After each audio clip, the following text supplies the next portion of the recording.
बिपाशा ने दिया तनुजा को धक्का तो तनुजा की हालत हुई खराब। जी दोस्तों, हम बात कर रहे हैं स्टार प्लस के शो झनक की। तो दोस्तों, आगे बढ़ने से पहले अगर आप इस चैनल पर नए हैं तो इसे सब्सक्राइब कर दीजिए, साथ ही बेल आइकन दबाना ना भूलें। वीडियो अच्छा लगे तो इसे लाइक ज़रूर कीजिएगा। चलिए आगे बढ़ते हैं दोस्तों। जैसे कि सीरियल झनक के आगामी ट्रैक में दिखने को मिलेगा कि कितना जो है बिपाशा ने तनुजा और बिपाशा के बीच में बहुत बड़ा झगड़ा होगा, वह भी अनिरुद्ध की अनुपस्थिति में। तो दोस्तों, हमें शो के अंदर देखने को मिलेगा कि जो तनुजा है मिमी की से शादी करने के लिए अपने बड़े भाई यानी कि बबलू से मदद मांगती है, क्योंकि एक दिन जेठू ने ही कहा था कि उन्होंने अपने ज़मीन के कुछ पैसे और अपने बचत से कुछ बचा के रखा है, इसलिए वो सुबो को कहा था कि वो मदद करेगा। तो अब सुबो ने मना किया था, लेकिन सुबो देखता है कि उसके पास एक कौड़ी भी नहीं है मिमी की शादी कराने के लिए। तो बहुत सोच में तनुजा और सुबो घर के सब लोगों को नीचे बुलाते हैं और जेठू से कहते हैं, दादा हम जानते हैं कि आप हमें कभी माफ़ नहीं कर पाएंगे और करेंगे भी कैसे। जब हमारे पास पैसा था, पावर था, तो हमने आपको और बदी को बहुत ताना मारा है और बहुत नीचा दिखाया है, लेकिन अब हम समझ गए हैं कि दादा की इस इंसान कभी भी पैसे और पावर से बड़ा नहीं हो बनता। बड़ा बनने के लिए सब कुछ करना पड़ता है। इसलिए आपके सामने हाथ जोड़ते हैं, आप हमारी मदद कीजिए, क्योंकि हमारे पास कोई ऑप्शन नहीं है। वो हमारे समय क्योंकि कर रहा था आहान, आप भी जानते हैं अगर मिमी की शादी नहीं हो पाएगी तो बहुत बुरा होगा। दादा हम जानते हैं दादा की आपने आपके दामाद की बेटी को बहुत कुछ कहा है, लेकिन अब मैं तो वो सब गलती के लिए आपसे और बड़ी से माफ़ी मांगते हैं। दादा मुझे कुछ पैसे दीजिए। तो वही जेठू भी बहुत रोते हैं और सुबह को गले लगाते हैं और उसके बाद अपने रूम में जाते हैं और एक चेक बुक के में 10 लाख की चेक देते हैं। तो वापस कुछ देकर थामी कहती है तनुजा से कि देखा तनुजा, भाई भाई के में दरार आ सकती है, लेकिन मुसीबतों में सिर्फ वही लोग भी एक दूसरे का साथ देते हैं। हम अच्छे से मुहूर्त देखकर मिमी की शादी करा देंगे और उसके बाद छोटन और मीनू शादी करेंगे। तो तनुजा भी कहते हैं, हाँ माँ, मैंने भी बड़ी और दादा को बहुत इंसल्ट किया है, इसके बदले उन्होंने दोनों की बहू और बेटी को प्यार किया, लेकिन वह लोग अंत में हमारे साथ ही खड़े रहे। तो कहती हैं छोटन, तनुजा कुछ भी तुम यह सब बातें कर रही हो। हाँ मैं मानती हूँ सुबह ने हमें बहुत कुछ सुनाया है, लेकिन उसने भी हमारी मुसीबत के समय में बहुत मदद किया है। और अनी तो अब पूरी अप्पू के लिए दवाई खरीद लाता है, और यह सब हम तुम्हारे लिए नहीं बल्कि हमारी बेटी मिमी के लिए ही कर रहे हैं, और परिवार ही परिवार के काम आते हैं। तनुजा तो वही ताना भी अंजना को लगाती है। तो सब कुछ देखकर बिपाशा कहती है कि तनुजा से कि हाँ काकी माँ, आपने हमें प्यार किया तो क्या हुआ, इसके बदले मेरे ससुर ने आपको 10 लाख तो दिया है न। और रही बात लाल की, तो जो बाबा का है वो लाल का है, और हमने तो कहा था ही कि मिमी को एक निकलस देंगे, लेकिन आप फिर भी बार बार ताना क्यों मारते हैं।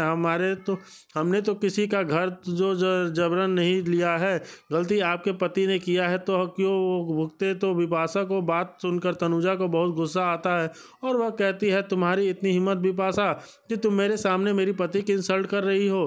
क्या तुम्हें तुम्हारे माँ बाप ने यही सिखाया है कि बड़ों के सामने बात करने की तमीज़ नहीं है क्या। तो फिर बिपाशा जाकर तनुजा को कहती है कि हाँ काकी माँ, आपको और आपके पति को भी तो आपके माँ बाप ने नहीं सिखाया है कि आप जाकर किसी की प्रॉपर्टी को हड़प लो, क्या कर वो तो आप क्यों वो सब किया। और आज आपकी वजह से ही हमें बहुत से लोगों से ताने सुनने को मिल रहे हैं, और मैंने कोई गलत नहीं कहा। जो बाबा का है वो हमारा है, और मेरे बाबा ने तो अभी दिया है ना लाख का चेक, तो उससे तो हो जाएगी मिमी की शादी। ज़्यादा खर्चा करने की ज़रूरत नहीं है। शुक्र मनाओ कि आपकी जात चले जाने के बाद भी कोई लड़का मिमी से शादी करने के लिए मान गया है। अगर मैं होती तो कभी नहीं करती। यह सुनने के बाद तनुजा का बिपाशा को एक थप्पड़ मार देती है। तो बिपाशा तनुजा का धक्का देती है, और जिसकी वजह से तनुजा का बहुत चोट लगती है। जो अंजना भी जाकर बिपाशा को एक चाटा मारती है, तो वही तनुजा को अस्पताल लेकर जाते हैं। तो दोस्तों, आपको क्या लगता है, अगर अनिरुद्ध को पता चलेगा कि बिपाशा ने उसकी माँ को मारा है, तो वह सुनने के बाद उसकी प्रतिक्रिया कैसी होगी। क्या अनिरुद्ध और जेठू निकलेंगे बोस हाउस से लाल और बिपाशा को बाहर। तो दोस्तों, आपको क्या लगता है, अनिरुद्ध को क्या करना चाहिए, हमें कमेंट में बताइए। और ऐसी ही नई जानकारी जानकारी के साथ हमारे बने रहिए। चलिए आगे बढ़ते हैं दोस्तों। जैसे कि सीरियल झनक में अर्शी एक बहुत बड़ा नाटक कर रही है, गेम खेल रही है अनिरुद्ध और झनक के साथ कि बहुत पेन हो रहा है होता है। अभी तभी अनिरुद्ध विवान को फ़ोन करता है और उसे अपने पास कोलकाता बुलाता है। आज के एपिसोड में आप देखेंगे कि प्रियांशी और उसकी बहन झनक को डांस सिखाने की तैयारी करती रहती हैं। एक बार के लिए झनक मान जा करती है, लेकिन डांस झनक की जान है, इसलिए वह काफ़ी फोर्स करने पर झनक डांस करने के लिए तैयार हो जाती है। झनक बहुत ही सुंदर डांस कर रही होती है, तभी झनक की बड़ी जेठानी उसका डांस देख लेती है और कहती है कि अब मैं यह सब कुछ बा को जरूर बताऊंगी कि घर की बहू किस तरह घुंघरू पहनकर डांस कर रही थी। और दूसरी तरफ अर्शी और मैं झनक से माफ़ी ज़रूर मांगूंगी, जिसके बाद से मैं सृष्टि अर्शी से कहती हुई नज़र आएगी कि तेरा दिमाग ख़राब हो गया है। तो वह अर्शी अपनी माँ से कहेगी, अब मैं आपकी कोई भी बात तो बिल्कुल भी नहीं मानूंगी और मैं झनक से हाथ जोड़कर माफ़ी ज़रूर मांगूंगी। यह सब कुछ जो विनायक सुन लेते हैं और वो अर्शी की इस बात से सहमत हैं। जी हाँ दोस्तों, आप लोगों को यह बहुत ही जल्दी ट्रैक देखने को मिलेगा। आप कितने ज़्यादा एक्साइटेड हैं हमें ज़रूर बताइए। और जहाँ वहीं अर्शी को बचाने वाला है डॉक्टर विवान। जी हाँ दोस्तों, अनिरुद्ध जो है विवान को फ़ोन करके बुलाता है, कोलकाता आ चुका है और जब देखता है कि अर्शी की तबीयत बहुत ख़राब है तो उसकी टेंशन बहुत बढ़ जाता है। अर्शी की हालत बहुत नाजुक हो गई है। अनिरुद्ध को कुछ भी समझ नहीं आ रहा है। अनिरुद्ध झनक से भी प्यार कर रहा, लेकिन वह अभी भी नहीं चाहता कि अर्शी के साथ कुछ भी बुरा हो, इसलिए वह सीधा विवान को फ़ोन करने वाला है और झनक और विवान एक ही के साथ होते हैं। और उसी वक्त अनिरुद्ध का फ़ोन जाता है विवान को। अनिरुद्ध डर गया है और कहता है, विवान मैं क्या करूं, एक एक सेकंड अर्शी के लिए बहुत कीमती है। तो विवान कहता है, भाभी का जो भी रिपोर्ट है, जो भी चेकअप का रिपोर्ट है, वो मेरे को फॉरवर्ड कर, मैं उसे एक बार देखता हूँ। झनक सब कुछ सुन ले रही होती है। उसको मालूम हो गया है कि ये सर जी का कॉल है और झनक बहुत टेंशन में है, क्योंकि उसके सर जी जो टेंशन में है और उसके खुद की बड़ी बहन इतनी बीमार है। झनक बहुत डर गई है। वह भगवान से प्रार्थना कर रही है कि अर्शी दीदी जैसे भी ठीक हो जाएं। बहन अनिरुद्ध से बात करने के बाद विवान झनक को कहता है, अवनी अर्शी भाभी की तबीयत बहुत ख़राब है और तुम अभी के अभी सामान पैक करो, हम अभी ही कोलकाता के लिए निकलेंगे। तो झनक खामोश हो जाती है और सोचती है कि अर्शी के कहीं हुई बात। अर्शी ने जो कहा था कि हम दोनों पति पत्नी से दूर रहो, और वह बात अगर होती तो झनक बिल्कुल कोलकाता जाती। लेकिन एक डर झनक को सता रही है। झनक को लग रहा है कि अगर वह जाएगी विवान के साथ कोलकाता गई तो सारी सच्चाई विवान को सामने आ जाएगी, क्योंकि झनक अभी तक विवान को भी कुछ भी नहीं बताया है। तो अभी तक विवान को उसके जो भी नाम है, जो भी असली नाम है, उसको पता नहीं है और उसको वहाँ जाने के बाद पता चल जाएगा। झनक कैसे करेगी, कुछ भी उसको समझ नहीं आ रहा। तो वो विवान से कहती है, आप अकेले जाइए या जब उधर जाइएगा तो जाना चाहिए, वह अभी बहुत छोटा है, बाबू अभी छोटा है और कोलकाता इसको लेकर जाएंगे तो इसकी तबीयत भी खराब हो सकता है। और विवान की माँ भी कहती है, तू अकेले जाना है तो जा, मेरा पोता कहीं देर भी नहीं जाएगा। झनक कोलकाता जाना नहीं चाहती, क्योंकि उसे लग रहा है कोलकाता जाएगी तो अनिरुद्ध और उसके बारे में विवान को पता चल जाएगा और विवान झनक को साथ में लेकर जाना चाहता है, क्योंकि वह जानता है उसकी माँ झनक को घर पर बहुत परेशान करेगी। तो दोस्तों, आप देखेंगे कि जैसे विवान झनक को विवान के साथ कोलकाता जाना चाहिए या नहीं जाना चाहिए।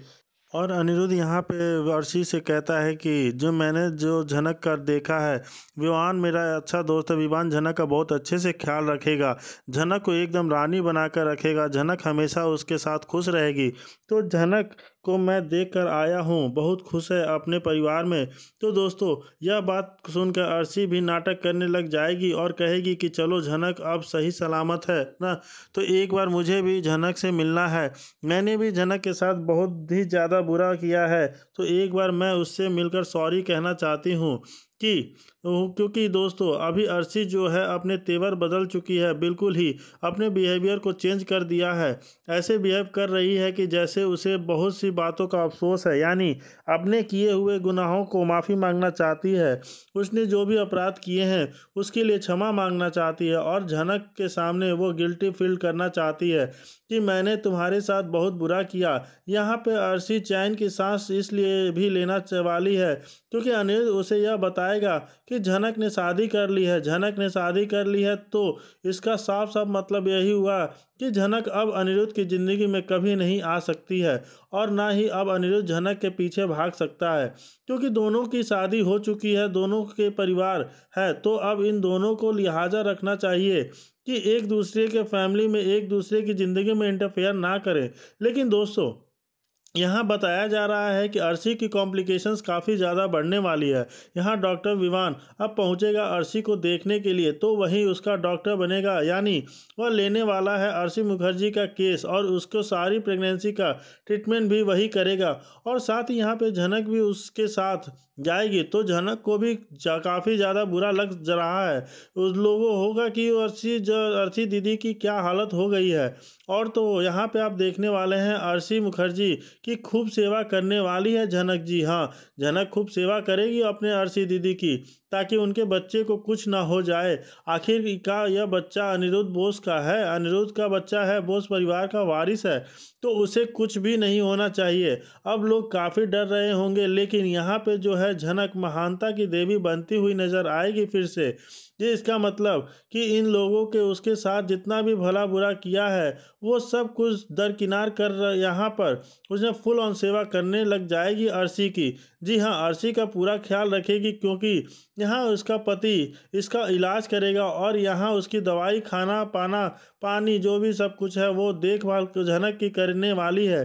क्योंकि दोस्तों, मेकर्स का तो यही रूल है कि झनक को हर जगह एक नौकरानी की तरह दिखाया जाए। अब झनक यहाँ आई है तो कुछ न कुछ तो इस तरह की चीज़ दिखाई जानी चाहिए, ताकि तबीयत किसकी भी खराब हो लेकिन उसकी देखभाल झनक ही करेगी।